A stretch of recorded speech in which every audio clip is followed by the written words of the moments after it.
Hello, hello. My name is Kim Addis. I'm the president and founder of Frame of Mind Coaching and the co-founder of the journal that talks back. You have just joined us at the Frame of Mind Coaching podcast, where we invite leaders from all over the world to come onto the podcast and get coached live and in person. Today, my guest is Lasha Glennie, and she is a project manager, and I'm so happy to have her on this podcast today. Lasha, welcome. Thanks so much for having me, Kim. So just fill us in a little bit. Where are you? What kind of projects do you manage? How long have you been doing it for? Just tell us a little bit about yourself. Sure. Yeah. My background, I've been doing project managing now for a little over 8 years, I would say. The projects that I usually get involved with are right from the ground floor. So we were building this thing from scratch. Previous one that I worked on was with Tech Manitoba. We essentially were helping Western Canadian tech SMEs from across Canada at international events. And that was fantastic. Built a whole brand called Tech West from there. And then currently I am with the Manitoba Institute of Trades and Technology, so MITT, and a little bit more specific still in the tech community. We're building out CyberWave, which is their new cybersecurity center of excellence, and around cybersecurity and just knowing the ins and outs of what goes into that more specific side of tech. Okay, so you built, and I'm sorry, you built this pretty massive project before Yes. with Tech Manitoba. And how long were you there for? That one was around 6.5 years. We were very lucky to get some federal funding. We got refunded just because the project was so successful. So that was pretty exciting, and just kept building off the momentum that we were doing there. Okay. And what made you move? What made you switch from that organization to this one? It sounds like you did a good job. Yeah. It sounds like you did a good job. Yeah, and it was an amazing team. It was such a fun project. But when COVID came around and, it's international shows, people obviously aren't traveling anymore. They did try to pivot and do the virtual shows. They just weren't the same, though. You need that face-to-face personal interaction when you're trying to find investment and customers and things of that nature. So it kind of just petered out. And from there, I was very lucky that the CEO had also moved on to MITT, and she approached me and said, "Hey, do you want to come over here? This is what we're starting." It sounded really exciting. And I was like, "Yeah, I do." And so I had to make the hard decision to jump over. Now, it's a woman, Yes. the CEO. Yeah. And did you report to her directly? So when I was at Tech Manitoba, there was one layer between us, Okay. but it was a smaller team. We had high interaction altogether. And then now I report directly to her. She's the director. So. Okay. So tell me, what is your greatest challenge? What's going on right now that you want to share with us?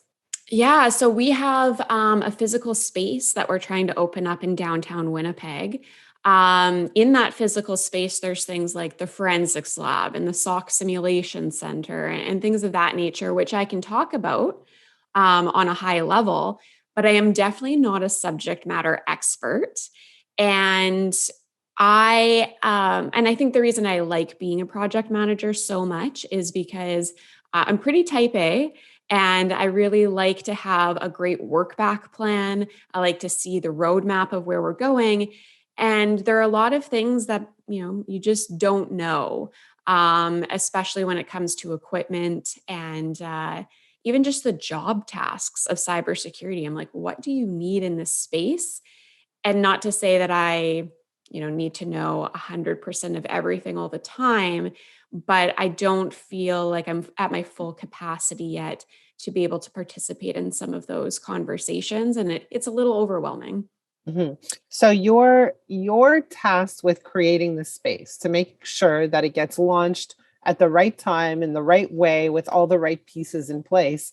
And meanwhile, the space is designed to demonstrate, I guess, the elements of cybersecurity and you're like, I don't know anything about cybersecurity. Is that the story? Yes. Yeah. Okay. You hit the nail on the head there. Okay, great. And so what have you been doing up until now to deal with that gap?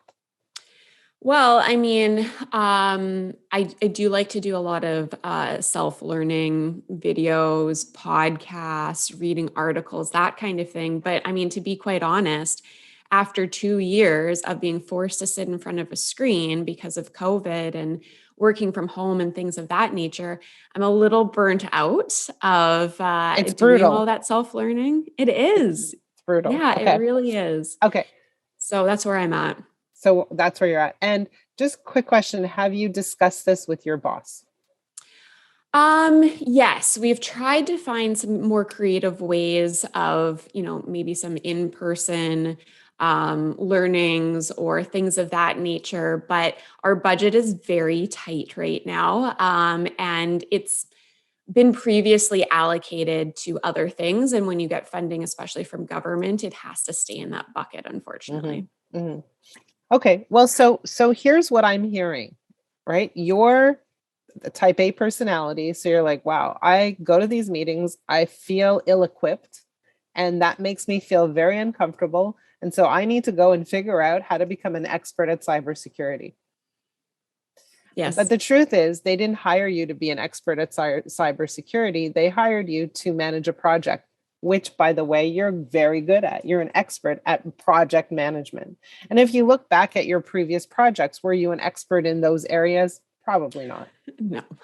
Probably not. But so there's something that's happening for you, which is, I believe that I can't do a good job if I don't have all the information. And to some degree, you're accurate, because how do you roll out a project in an area where, you know, you don't come to the table with an education or a background or years of experience in cybersecurity, but someone believed in you. And to me, it's very interesting that it wasn't your boss who took you with her. It was your boss's boss who took you with her. So she clearly thought that you would be a good addition and make a solid contribution to this particular endeavor. And so someone out there believes in you. Okay, so you've been trying to learn, but your access to learning is limited, and your bandwidth is limited because you're doing your job, right? And doing your job is, I think, different from being an expert in cybersecurity. So in your mind, you're like, oh, I have two jobs. I got to go roll out this project, and I got to be an expert in cybersecurity. And so what we see is that it's not a feasible option right now, right? It doesn't make any sense. It doesn't work. And so the question is, do you actually need to get up to speed? Do you need to be the expert? And I suggest, my point of view is that perhaps not. But what you do need is to be informed. And what does that mean? What's the difference between being an expert in cybersecurity and being able to pull off a project where you have all your I's dotted and your T's crossed? It means that you access the resources around you to ensure that your project is well executed. So that might mean you might hire a consultant temporarily to help you outline all of the elements in the project that you actually execute. So you're not asking anybody else to do your job to manage the project, but you're asking for help in making sure you're not missing anything, for asking for help in making sure that you've thought this through carefully. And so is there somebody out there who can help you with that? I'm sure there are people who are more than willing to volunteer, and there are people who you can probably, even with a small budget, hire to help you make sure that you've got it covered. And so what does that do? That doesn't give you access to a conference where you sit down and you learn in a room with people. It actually gives you direct coaching in a way to say, here are the elements you need to think about. Here are the elements you need to consider when we're creating, what did you call it? A SOC demo? What did you call it? A SOC simulation center. I have no idea what that is. But when we create a SOC simulation center, here's what it looks like. Here are the pieces involved. Here's what we need to make sure is in place. And so you're like, oh, now suddenly you're fast tracking your learning, and you are also, focused on the pieces that you will need to execute effectively rather than the science behind SOX simulation. Right? Yeah, that makes sense. And I mean, we do have a really great advisory council that comes on, and they volunteered so many hours of their time to assist us in steering us into the right direction. At some point, you're right, though, we probably would need to have a consultant to come on and walk through it. And I mean, that is pretty nice to have that one-on-one time with them, where I can ask all of my specific questions and really wrap my head around those kind of things as well. Now, here's the thing, right? It feels indulgent It to does. to think about hiring a consultant. And it almost feels like, hey, like I shouldn't have to hire a consultant if I knew what I was doing. But that, I would suggest to you, is flawed thinking. Because if you want to accelerate your learning, if you want to get the job done well and make sure that nothing is missing, then in your shoes, I'd be asking everybody, what am I missing? Have I done it correctly? So yes, find the right consultant, but also go to your advisory board and ask for some one-on-one time with each person on the board and say, here's my plan. What do you think? Have I forgotten anything? Have I overlooked a critical? And why is that important? Because A, you learn that way. B, you find the gaps that you may be missing. But C, you also get buy-in from your advisory board, right? So on all levels, that's just a smart move. And so what I see is that people who achieve extraordinary goals, and this is very important for anybody who's listening, leverage the resources that are at their disposal. And if they don't have resources at their disposal, they go and find the resources. And so rather than thinking to themselves, I should know everything, I should be good at this, I should be the expert, they say, wow, I know what I'm good at, and I know what I need to learn, and I know what I need help with. Let me go look for help. And they do that shamelessly. And they think to themselves, I deserve to access resources, because there is no shortage of resource. There's no shortage of expertise. There's no shortage of time. There's no shortage of money. There's no shortage of anything.